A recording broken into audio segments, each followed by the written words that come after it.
Mesdames et messieurs, la cérémonie à laquelle vous assistez est consacrée à la mémoire de la victoire du 8 mai 1945.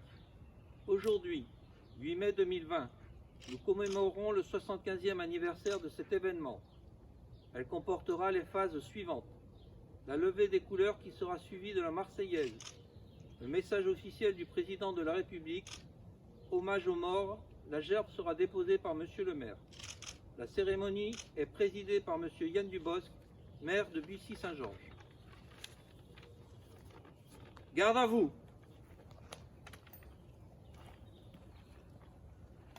Attention pour les couleurs. Envoyez.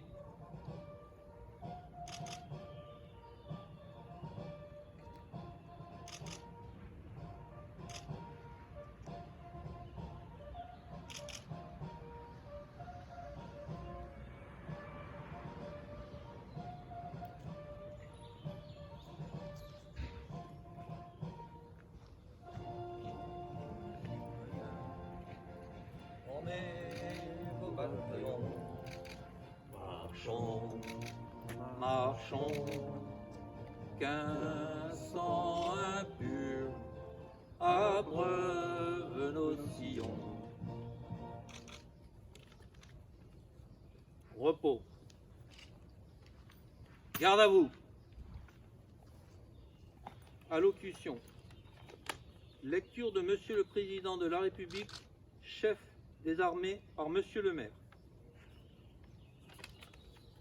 Message du Président de la République à l'occasion de la commémoration de la victoire du 8 mai 1945. Ce 8 mai ne ressemble pas à un 8 mai. Il n'a pas le goût d'un jour de fête. Aujourd'hui, nous ne pouvons pas nous rassembler en nombre devant les monuments aux morts de nos villes, sur les places de nos villages, pour nous souvenir ensemble de notre histoire. Malgré tout, la nation se retrouve par la pensée et les mille liens que notre mémoire commune tisse entre chacun de nous. Cette étoffe des peuples que nous agitons en ce jour dans un hommage silencieux. C'est dans l'intimité de nos foyers, en pavoisant nos balcons et nos fenêtres, que nous convoquons cette année de souvenirs glorieux de ceux qui ont risqué leur vie pour vaincre le fléau du nazisme et reconquérir notre liberté.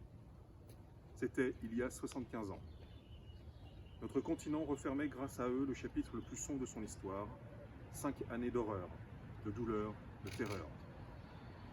Pour notre pays, ce combat avait commencé dès septembre 1939. Au printemps 1940, il y a 80 ans, la vague ennemie avait déferlé sur les frontières du Nord-Est et la digue de notre armée n'avait pas tenu.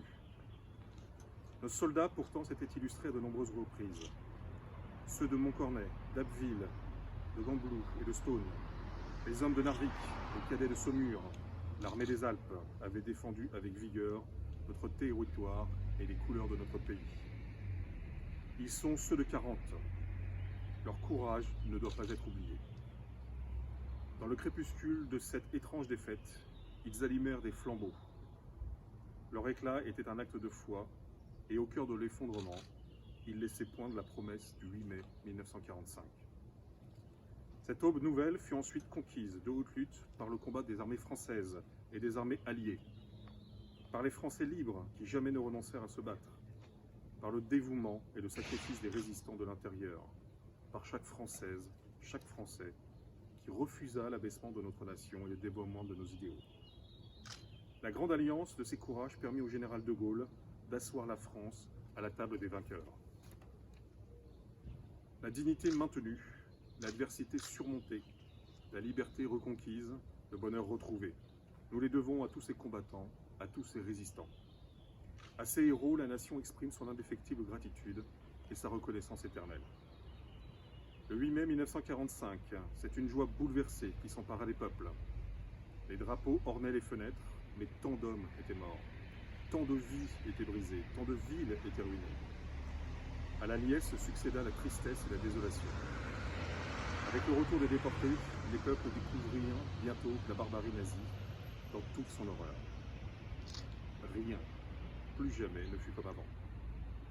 La fragilité révélée de nos vies et de nos civilisations nous les rendit plus précieuses encore. Au bout de cette longue nuit qui avait traversé le monde, Il fallait que l'humanité relevât la tête. Elle venait de découvrir, horrifiée, qu'elle pouvait s'anéantir elle-même, et il lui fallait désormais refaire le monde, de fond en comble, ou tout du moins empêcher que le monde ne se défasse, selon le mot de Camus.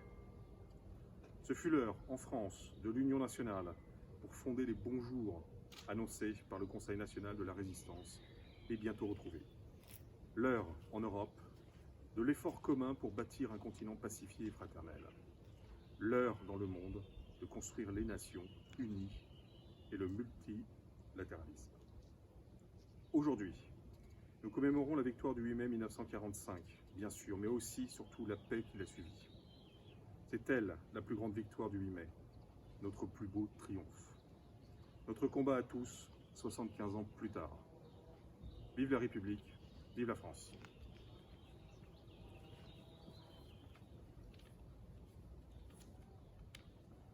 Honneur aux morts. Dépôt des gerbes.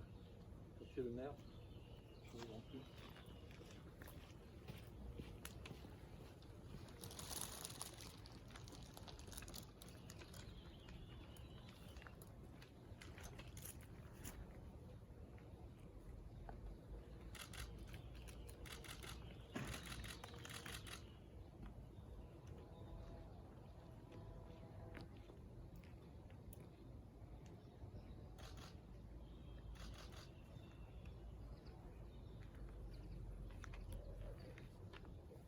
Aux morts.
L'étendard sanglant élevé, l'étendard sanglant élevé. Entendez-vous dans les campagnes mugir ces féroces soldats qui viennent jusque dans nos bras, égorger nos fils et nos campagnes.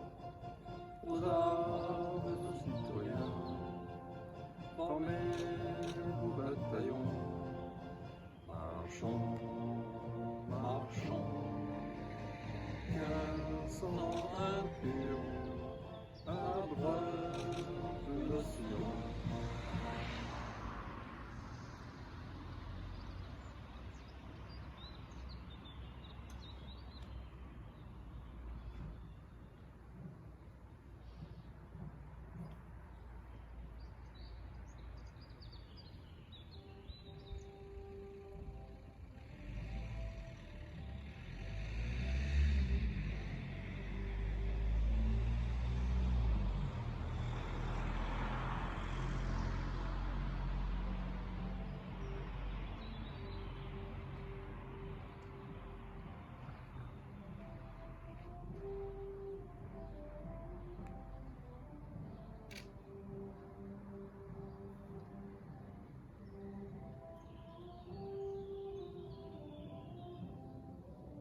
Repos. Remerciements au porte-drapeau, sans contact et micro.